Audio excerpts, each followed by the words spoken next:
Most of us have more things expected of us than we can possibly do. As breadwinners, as parents, as church workers and members, we face many choices on what we will do with our time and other resources. We should begin by recognizing the reality that just because something is good is not a sufficient reason for doing it. The number of good things we can do far exceeds the time available to accomplish them. Some things are better than good, and these are the things that should command priority attention in our lives. Jesus taught this principle in the home of Martha. While she was cumbered about much serving, her sister Mary sat at Jesus' feet and heard his word. When Martha complained that her sister had left her to serve alone, Jesus commended Martha for what she was doing, but taught her that one thing is needful, and Mary hath chosen that good part which shall not be taken away from her. It was praiseworthy for Martha to be careful and troubled about many things, but learning the gospel from the master teacher was more needful. The Scriptures contain other teachings that some things are more blessed than others. A childhood experience introduced me to the idea that some choices are good, but others are better. I lived for 2 years on a farm. We rarely went to town. Our Christmas shopping was done in the Sears Roebuck catalog. I spent hours poring over its pages. For the rural families of that day, catalog pages were like the shopping mall or the internet of our time. Something about some displays of merchandise in the catalog fixed itself in my mind. There were 3 degrees of quality: good, better, and best. For example, some men's shoes were labeled good, $1.84, some better, $2.98, and some best, $3.45. As we consider various choices, we should remember that it is not enough that something is good. Other choices are better, and still others are best. Even though a particular choice is more costly, its far greater value may make it the best choice of all. Consider how we use our time in the choices we make in viewing television, playing video games, surfing the internet, or reading books or magazines. Of course, it is good to view wholesome entertainment or to obtain interesting information, but not everything of that sort is worth the portion of our life we give to obtain it. Some things are better and others are best. When the Lord told us to seek learning, he said, "Seek ye out of the best books words of wisdom." Some of our most important choices concern family activities. Many breadwinners worry that their occupations leave too little time for their families. There is no easy formula for that contest of priorities. However, I've never known of a man who looked back on his working life and said, "I just didn't spend enough time with my job."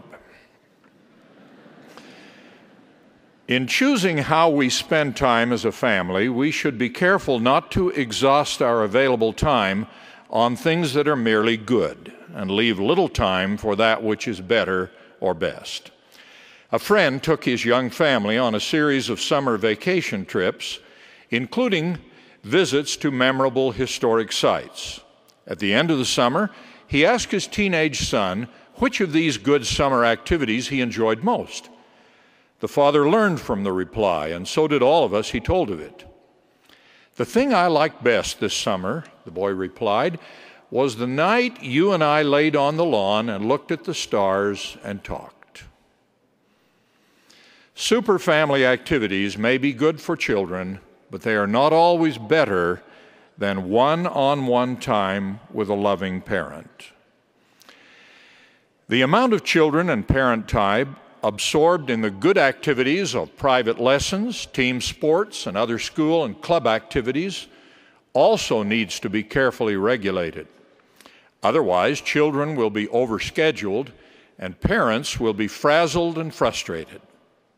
Parents should act to preserve time for family prayer, family scripture study, family home evening, and the other precious togetherness and individual one-on-one time that binds a family together and fixes children's values on things of eternal worth. Parents should teach gospel priorities through what they do with their children. Family experts have warned against what they call the overscheduling of children. In the last generation, children are far busier and families spend far less time together.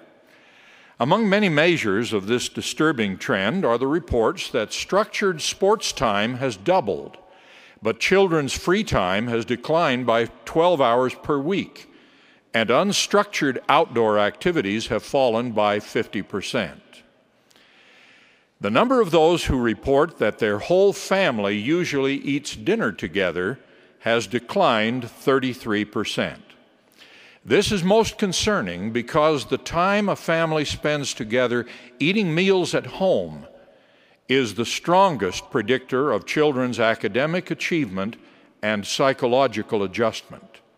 Family mealtimes have also been shown to be a strong bulwark against children's smoking, drinking, or using drugs.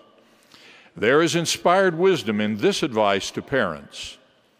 What your children really want for dinner is you.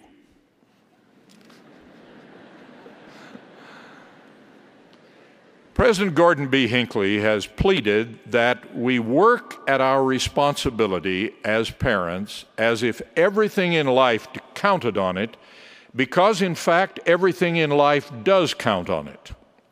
He continued, I ask you men particularly to pause and take stock of yourselves as husbands and fathers and heads of households.